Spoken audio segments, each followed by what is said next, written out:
अस्सलाम वालेकुम दोस्तों, पंहिंजा ड्रामे जी नई ज़बरदस्त बेहतरीन अपडेट में तव्हां सभिनी दोस्तनि खे पहिरीं प्यारनि खे शाहिद खोसो वर्क यूट्यूब चैनल में ख़ुशि आमदेद।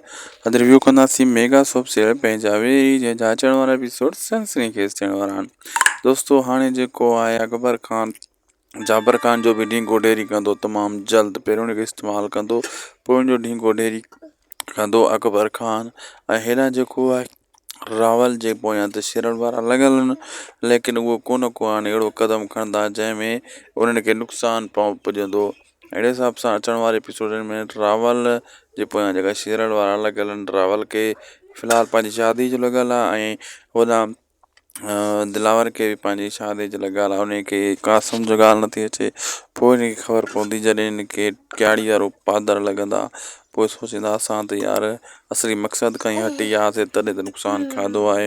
यानी अचण वारा एपिसोड हाई लेवल जा बेहतरीन खां बेहतरीन ज़बरदस्त थियण वारा आहिनि। वीडियो को पुॼाणी ते अगरि अपडेट सुठी लॻी महिरबानी करे शाहिद खोसो वर्क यूट्यूब चैनल खे ज़रूरु सब्सक्राइब लाइक शेयर कंदा।